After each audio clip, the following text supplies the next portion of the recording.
Hey everybody, what's going on? My name is Marlon Carey, aka Infinite the Ghost. I am here giving the 10 minutes to ponder before the week begins.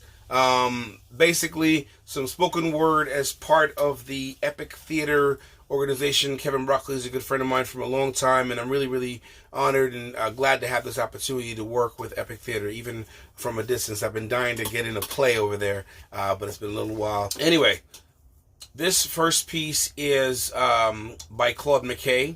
It's called If We Must Die, and it's a sonnet written a la Shakespearean sonnets, which are really Petrarchan sonnets. But I digress. The piece has been reprinted and translated in many different languages in different countries. It is Claude McKay's response to 1919 in America.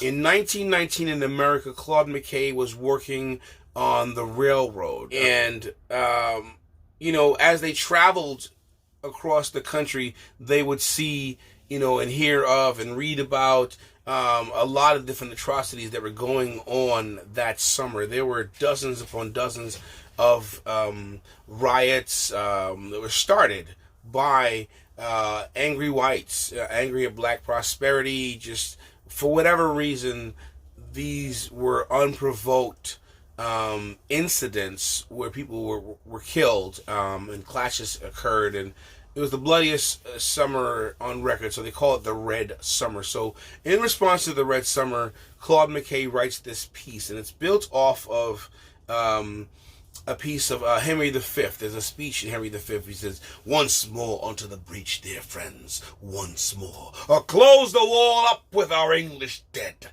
Based off of that sort of mood, right? Claude McKay, who happens to be a Jamaican immigrant. Claude came from Jamaica. I'm forgetting what age it was when he came, but he came to the United States and spent a lot of time in the South in particular. He spent a lot of time in the South, like I did as well in college. You do see a lot of things that you're wondering, how could this possibly happen in the land of the free? So, Claude McKay writes, "If We Must Die," and it goes thusly. If we must die, let it not be like hogs, hunted and penned in an inglorious spot, while round us bark the mad and hungry dogs, making their mock at our accursed lot. If we must die, let us nobly die, so that our precious blood may not be shed in vain, though even the monsters we defy shall be constrained to honor us, though dead. O kinsmen, we must meet the common foe. Though far outnumbered, let us show us brave, and for their 1,000 blows deal one death blow. What though before us lies the open grave? Like men, we'll face the murderous, cowardly pack, pressed to the wall, but fighting back.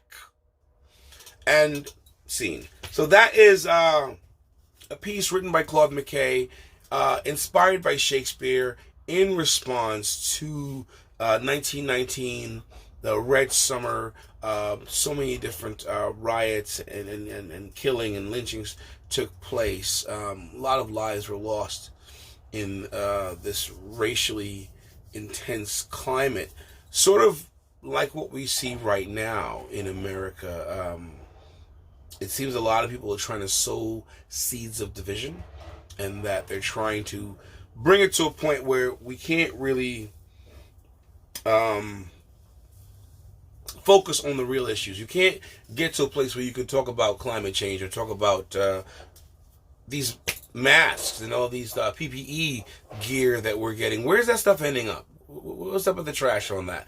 We can't spend the time investigating that, because right now we're really trying to deal with the racial divide and the racial system, the system that is charged and infected with racism. It was really, undergirds everything in society. And so it seemed to me that a lot of people are waking up. A lot of people are really getting to a place where they are able to say out loud, this is wrong. No, that shouldn't have happened. And when George Floyd died, was murdered on camera by police in broad daylight, that incensed everyone. And I really hope that that incensed state, that angry state, that, mind state that is primed for change, and positive change at that it stays, and that we all work on getting to a place where America can really be what the heck it claims to be. I don't know if there really was ever a time that we could say that America lived up to everything that was laid down as values in the Constitution, in the original founding documents. It's not. We've never been able to do that. And they remain an ideal, but they shouldn't be so lofty an ideal, is my opinion. So, in the land of the free, freedom costs you a fee, man. You can't even leave without proper ID. Propaganda machine selling dreams. Schemes turn you a pincushion for the paparazzi. Brainwash turned to a proper Nazi. Playing game with your life like a Tamagotchi. Every 4 black man is a posse. Every white man thinking Ted DiBiase. Every day the race thing stares us in the face. But we hate change way more than we hate. Wait. The land of the brave. Home of the knaves in the cage of the slaves where they slayed all the braves like it's all in a daze. Work hard till we fall out in a daze. Every day's like a 4-alarm blaze or a marathon race in a maze, but it's all just a phase. And that is a verse from the song USA. I have a group called United Soul Alliance. They have a lot of politically charged and globally aware music available on most platforms. Check out your Spotify, your Tidal, your iTunes, all that. We're out there. United Soul Alliance or USA. United Soul Alliance on Instagram. You can reach it through InfTheGhost, which is my Instagram. Anyway, I was going to do one last piece and let you go. I appreciate your time. Shouts to Epic Theater. I look forward to doing more stuff with you guys. Kevin, listen, man. Let's do some things, man. Theater, art, communication has to keep going, has to move on. And so what we're doing right now is really just pushing forward into that next step. So I'm really, really glad to be part of this. My last piece will be, this is called False Advertising. So I'm watching a Cops marathon, and suddenly it occurs to me the answer to the riddle, the answer to the burning question inside my mind. Why does Nike support slavery? Black male, Nike sweatsuit. Black male, Nike hat. Black male, Nike shoes. It's gotta be the shoes. It's gotta be the shoes. It's gotta be the shoes. If all I did was write intricately connected sentences to impress utterly defenseless slam audiences, what recklessness.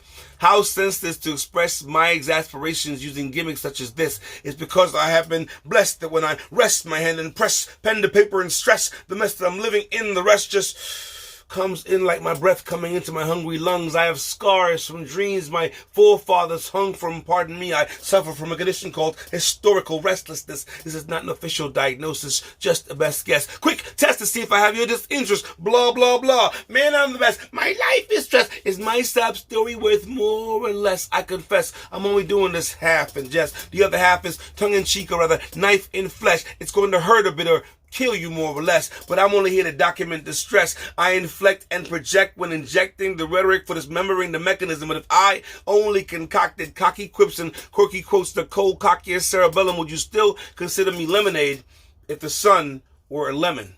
Born of harsh circumstances, I circumvented the learning curve to bitch slap verbs and pimp nouns. You try to force feed me your language. Now I spit epithets to get the taste out of my mouth. Walking your fine line was like chewing glass, and I never quite knew what to do in class when they said, Mr. Carey, give us the black opinion. My life has never been rack and pinion, never anti-like break me out of bondage or power steer me out the hood when the traction wasn't good. The only reason we have more trunk space is because our jeans have a lot more to carry. They stress Mariah Carey and what's in Dion's carry-on, but overseas they carry on bloody campaigns while political families make champagne toast. We just scored a few more votes on both coasts. while our soldiers just gored scores of poor folks on the Gulf Coast, and those blokes that are supposed to be guarding the coast, lo and behold, just let an entire boatload of coke float.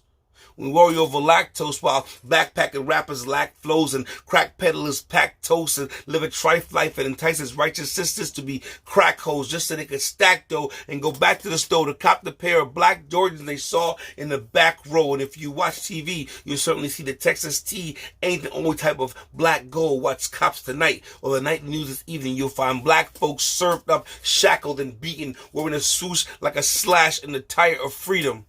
Boy, I tell you. It's gotta be the shoes, shoes, shoes. It's gotta be the shoes, shoes, shoes. It's gotta be the shoes, shoes, shoes. Peace, y'all. I'll see you next week. Epic theater, y'all. Infinite the Ghost. Peace.